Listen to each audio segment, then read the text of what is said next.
Assalamualaikum warahmatullahi wabarakatuh. Di dalam video ini kalian akan melihat penjelasan tentang materi semantik struktural dan semantik kognitif. Saya Muhammad Rizky Alfiansyah dengan NPM 2017-21500-112. Video ini dibuat untuk memenuhi tugas mata kuliah semantik dengan dosen pengampunya Bapak Irwan Syagian MPD. Apakah kalian pernah mendengar kedua istilah tersebut? Jika belum, saya akan menjelaskan dari semantik struktural. Semantik struktural atau yang bisa kita dengar dengan strukturalisme. Sebelum masuk ke materi inti, saya akan menjelaskan tentang perkembangan dari semantik struktural. Semantik struktural atau strukturalisme ini bermula dari pandangan linguis struktural yang dipelopori oleh Ferdinand de Saussure. Teori yang dikenal di Eropa dengan istilah linguistik struktural, namun sayangnya istilah strukturalisme memiliki pengertian yang berbeda dengan linguistik struktural dan pemahamannya lebih sempit di Amerika Serikat. Menurut Adek Sutisna pada tahun 2010, di mana strukturalisme cenderung mengacu pada prinsip-prinsip teoritis dan metodologi yang muncul pada masa post-colonial dan yang berkembang pada masa Perang Dunia Kedua.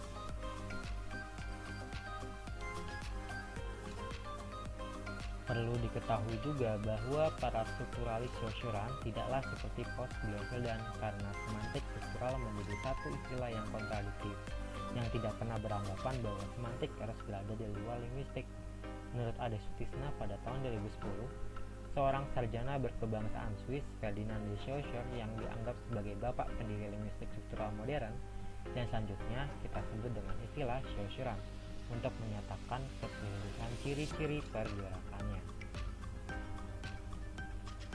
Menurut Lyon pada tahun 1995, Saussurean memiliki 4 dikotomi yang berpengaruh besar terhadap perkembangan strukturalisme. Yang pertama, yaitu perbedaan antara langue dan parole. Perbedaan antara langue dan parole, language-nya Saussurean mengacu pada language system, sedangkan parole mengacu pada language behavior. Yang kedua, yaitu perbedaan antara substansi dan bentuk.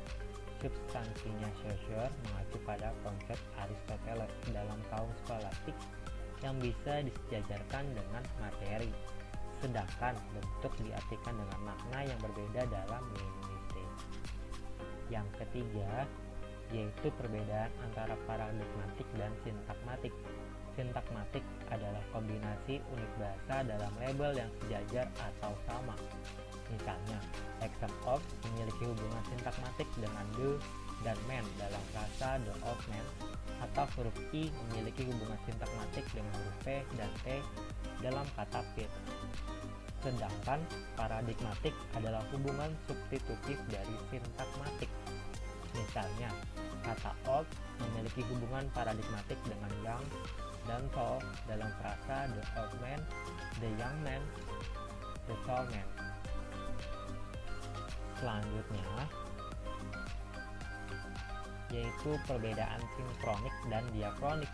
Sinkronik adalah analisis bahasa apa adanya, baik masa lalu ataupun masa sekarang dalam jangka waktu tertentu. Sedangkan diakronik adalah analisis perubahan bahasa dengan dua variabel. Nah, selanjutnya juga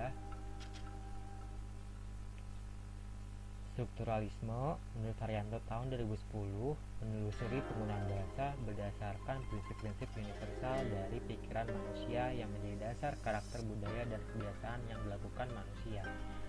Nah, menurut Haryanto juga, di sini bahasa manusia dilihat sebagai hasil rancangan dari pemikiran dan tindakan yang terbentuk pola universal hingga menghasilkan realitas sosial. Dengan begitu, strukturalisme menempatkan objek budaya itu seperti literatur, arsitektur, dan seni yang harus dipahami dalam konteks-konteks yang lebih besar di mana mereka berada dan berkembang. Itu tadi perkembangan dari strukturalisme. Masih bingung? Nah, saya akan membahas lebih dalam lagi dan akan memberikan contohnya. Sebelumnya, strukturalisme ini memiliki makna gramatikal yang merupakan perangkat makna kalimat yang bersifat tertutup. Ini berarti makna gramatikal setiap bahasa terbatas dan tidak dapat berubah atau digantikan dalam waktu yang lama.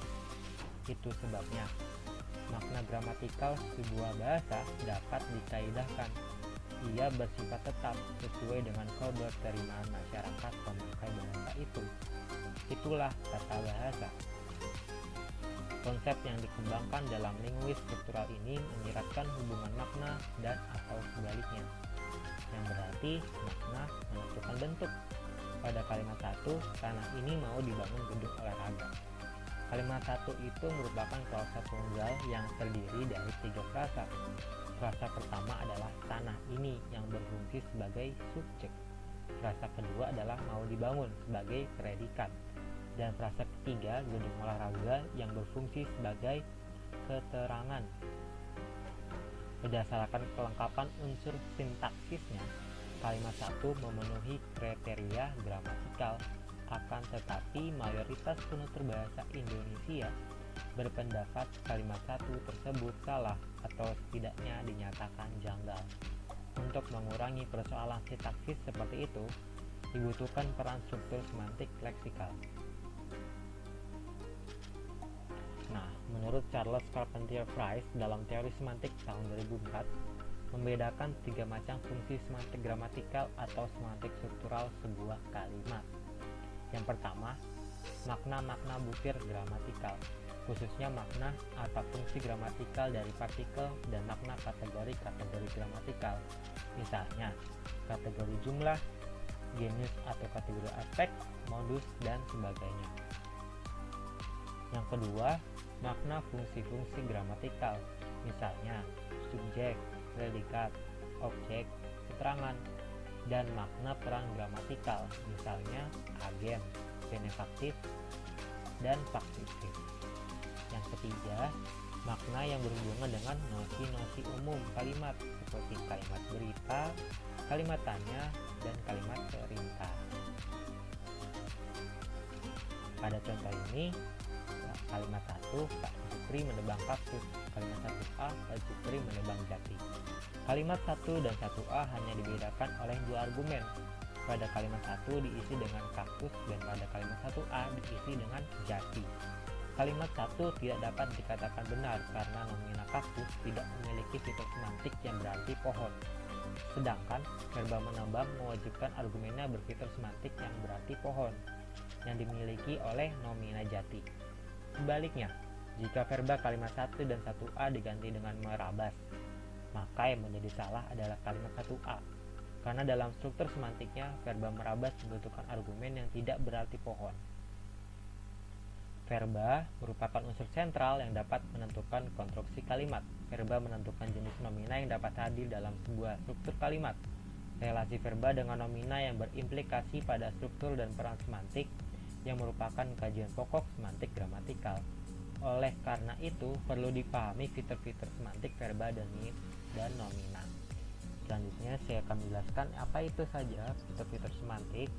Yang pertama ada fitur dinamis yang menyatakan bahwa verba tersebut terjadi perubahan entitas atau ketidakstabilan. Kedua, fitur perfektif yang menyatakan bahwa verba tersebut telah berakhir. Fitur punktual yang menyatakan bahwa durasi atau waktu kejadian diketahui. Nah, berdasarkan fitur semantiknya, verba tindakan yang paling dinamis, sedangkan verba keadaan yang paling stabil. Verba mencuci tergolong verba tindakan karena terjadi perubahan entitas yang dinamis. Durasi waktunya diketahui dengan pasti atau punktual dan telah berakhir atau perfektif. Dengan karakteristik seperti itu, verba mencuci misalnya dapat digunakan seperti pada kalimat 2. Putri mencuci baju tadi pagi di sungai. Berbeda dengan menguning yang tergolong verba proses. Verba ini hanya memiliki fitur semantik dinamis. Misalnya, verba proses tidak berdimensi waktu dan belum berakhir. Oleh karena itu, verba proses tidak dapat berpasangan dengan keterangan waktu. Seperti kalimat berikut ini. Kalimat 3, padiku menguning tadi pagi. Kalimat 4, padiku menguning hingga besok pagi. Dengan menghilangkan frasa keterangan waktunya, kalimat 3 dan 4 menjadi benar. Nah, di sini ada menurut Valin dan Pola pada tahun 1997 melalui teori peran semantiknya menjelaskan bahwa agen merupakan peran khusus dari aktor. Sesuai teori ini, agen merupakan nomina yang membentuk, memengaruhi, dan mengendalikan situasi sesuai predikatnya. Dengan demikian, nomina yang dapat berperan sebagai agen adalah kelompok animat dan human. Akan tetapi pada konteks tertentu, nomina yang tidak berarti animat dapat berperan sebagai agen, seperti tampak pada kalimat kelima.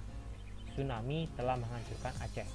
Pada kalimat 5, tsunami ini berperan sebagai agen dari kalimat. Nah, itu penjelasan dari semantik struktural. Nah, setelah materi tentang semantik struktural, selanjutnya saya akan menjelaskan materi tentang semantik kognitif. Sebelumnya, saya akan menjelaskan terlebih dahulu apa itu semantik kognitif. Semantik kognitif atau yang selanjutnya kita sebut dengan kognitivisme merupakan bagian dari linguistik fungsional yang menawarkan prinsip yang berbeda dari linguistik formal dalam memandang bahasa. Linguis formal berpendapat bahwa penggunaan bahasa terwujudkan dalam prinsip kognitif yang sangat umum dan penjelasan linguistik harus melampaui batas antara berbagai macam tingkatan analisis. Saya tahun 1997 halaman 300.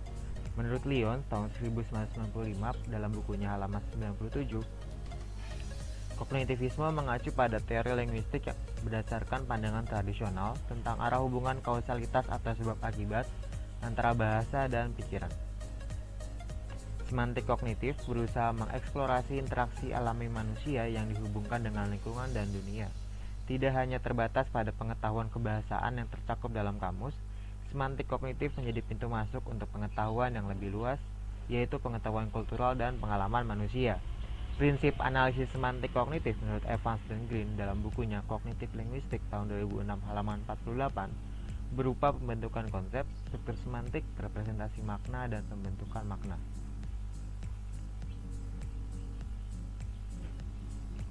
Semantik kognitif menyelidiki hubungan antara pengalaman, sistem konseptual, dan struktur semantik yang diwujudkan oleh bahasa. Secara khusus, penganut semantik kognitif menyelidiki struktur konseptual atau representasi pengetahuan dan konseptualisasi atau makna konstruksi. Nah, hal ini dijelaskan oleh Collins dan Cullian dalam bukunya J tahun 2003 halaman 108 dengan struktur hierarkis memorinya. Menurut Collins dan Cullian, memberikan ilustrasi dengan menggunakan konsep burung. Burung memiliki ciri yaitu sayap, dapat terbang, dan mempunyai bulu. Bagian dari binatang yang memiliki ciri mempunyai kulit, dapat berputar, makan, dan bernafas. Burung berada dalam struktur di bawah binatang yang sejajar dengan ikan. Burung dapat dibagi lagi menjadi burung kenari, dan seterusnya. Dengan gambaran tersebut, menurut Collins dan Cullian, dapat dilihat bagaimana manusia menggunakan memori semantiknya dengan mengasosiasikan ciri atau karakteristik entitas yang satu dengan entitas yang lain. Oleh karena itu, setiap konsep yang ada di dunia dapat dimaknai secara kognitif oleh seseorang, dan konsep tersebut dapat berbeda karena dipengaruhi oleh budaya yang berbeda-beda. Kajian dalam linguistik yang membedah mengenai makna-makna disebut dengan semantik kognitif. Menurut Evans, tahun 2007 mendefinisikan semantik kognitif sebagai studi yang mempelajari makna-makna yang ada pada kognisi seseorang atau interpretasi pada kognisi seseorang. Salah satu fokus utamanya adalah metafora.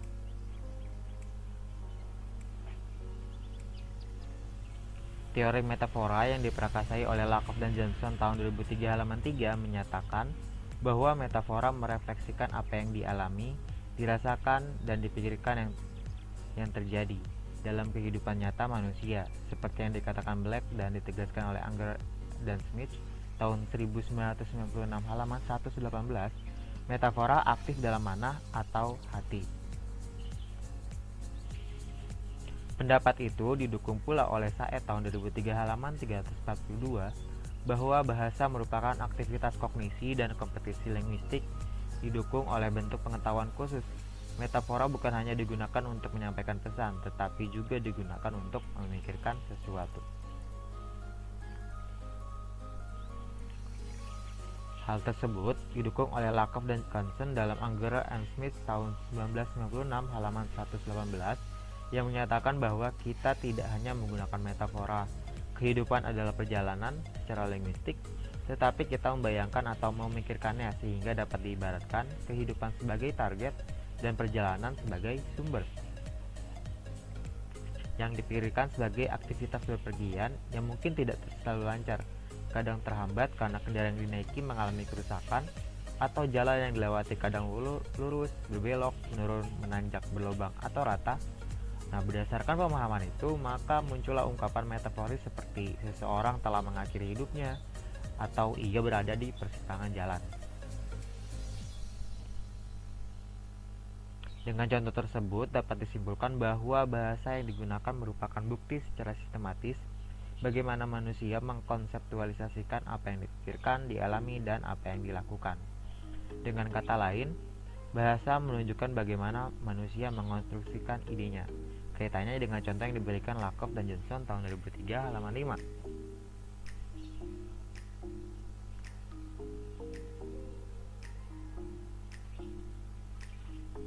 Metafora konseptual yang bersifat dinamis karena metafora itu merefleksikan apa yang sedang dipikirkan, dirasakan, dan dilakukan penggunanya yang selalu berubah sesuai dengan pikiran, perasaan, dan pengalaman yang berbeda di setiap budayanya. Sebagai contoh, Nirmala pada tahun 2014 dalam tulisannya yang berjudul Conceptualize Verb in Bahasa Indonesia menunjukkan adanya verba konseptual dalam bahasa Indonesia. Verba konseptual merupakan verba yang mengindikasikan adanya proses konseptualisasi yang dilakukan penggunanya.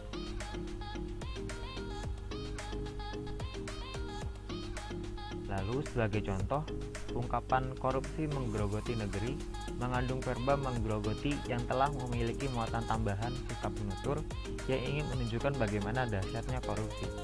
Kata menggerogoti digunakan untuk menjelaskan bagaimana dahsyatnya korupsi. Konseptualisasi korupsi sebagai entitas yang merusak entitas lain, yaitu negeri atau negara yang didasarkan pada pengalaman yang tersimpan dalam mana atau hati, bagaimana tikus atau entitas lain yang mampu menggerogoti sepatu atau entitas lain yang dapat digerogoti.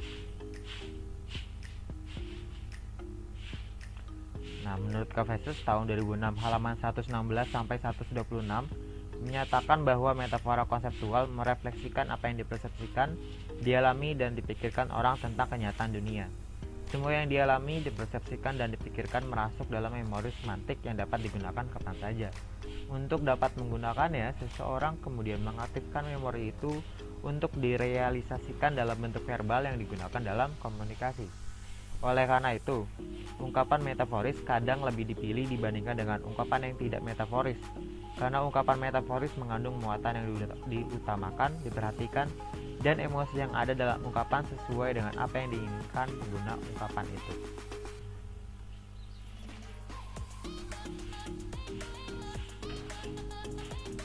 Ada 3 komponen dasar dalam metafora, yaitu ranah sumber, ranah target, dan dasar metafora. Ketiga komponen ini merupakan komponen dasar dalam metafora konseptual, Kavesius tahun 2006. Ranah sumber yang memiliki ciri lebih konkret merupakan dasar dan menjelaskan target yang bersifat lebih abstrak. Menurut Kavesius tahun 2006, kesamaan tidak selalu menjadi dasar untuk menunjukkan hubungan antara target dan sumbernya.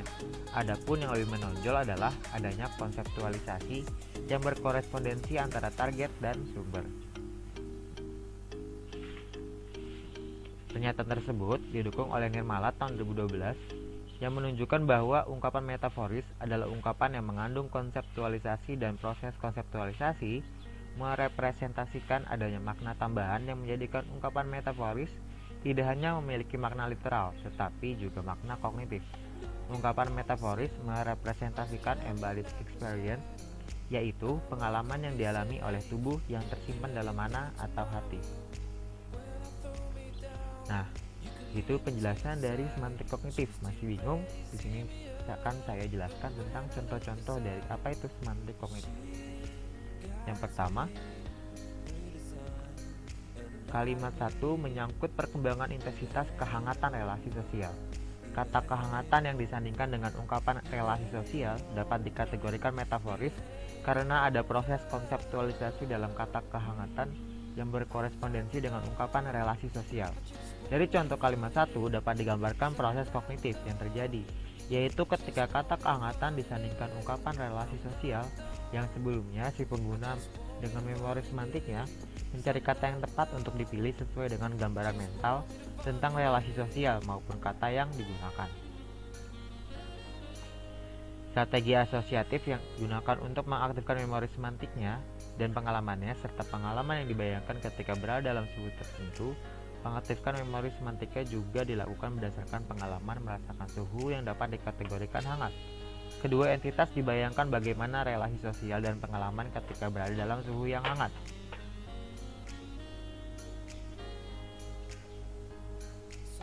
Kalimat kedua yaitu KPU lolos dari jerat hukum. Kata jerat dalam contoh 2 mengandung fitur semantis mengikat, bukan hayati dan membatasi. Dari fitur semantis itu dapat diformulasikan metafora. Hukum adalah tali atau entitas yang bisa menjerat. Kata jerat disandingkan dengan kata hukum, mengidentifikasikan adanya pengalaman tubuh yang merasakan ketika dijerat oleh tali atau entitas lain yang bisa menjerat. Ada strategi asosiatif yang dilakukan penutur untuk menunjukkan korespondensi konsep sumber dan konsep target. Dalam hal ini, konsep terjerat tali atau entitas yang dapat menjerat dengan terjerat hukum. Korespondensi yang ditunjukkan oleh kedua konsep itu adalah pengalaman yang dirasakan tubuh. Nah, konseptualisasi yang dilakukan untuk menunjukkan korespondensi antara konsep sumber dan target dapat ditunjukkan sifat yang dimiliki konsep sumber yang berkorespondensi dengan konsep target. Sifat yang dimaksud adalah semua fitur semantis yang dapat ditunjukkan melalui indikator yang dapat dibuktikan baik secara visual maupun pengalaman tubuh.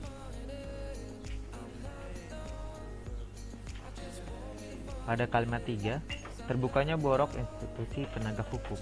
Ungkapan borok yang berarti luka menganga yang tidak terawat dalam kalimat 3 mengandung fitur semantis menjijikan. Dari ungkapan dalam kalimat 3 dapat diinferensikan adanya metafora. Institusi penegak hukum adalah entitas yang memiliki borok atau luka menganga yang tidak terawat. Pada kalimat tersebut, dalam metafora itu ada konseptualisasi konsep sumber entitas yang memiliki borok yang diimajikan dengan entitas yang menjijikan karena borok. Konseptualisasi itu didasarkan pada sifat yang menjijikan yang dimiliki suatu entitas yang memiliki borok dengan sifat yang menjijikan yang dimiliki oleh institusi penegak hukum. Ketika di dalamnya semantik memorinya sifat menjijikan merupakan atribut yang dimiliki oleh suatu entitas yang dinamakan borok, maka pikiran ia mengarah pada penggunaan kata itu. Dari penjelasan tersebut dapat dilihat adanya strategi asosiatif yang digunakan untuk menghubungkan antara konsep penegak hukum sebagai target dengan konsep borok sebagai sumber. Dengan demikian dapat ditunjukkan korespondensi antara konsep borok dengan konsep penegak hukum, yaitu keduanya memiliki sifat menjijikan. Nah, itu penjelasan dari semantik kognitif.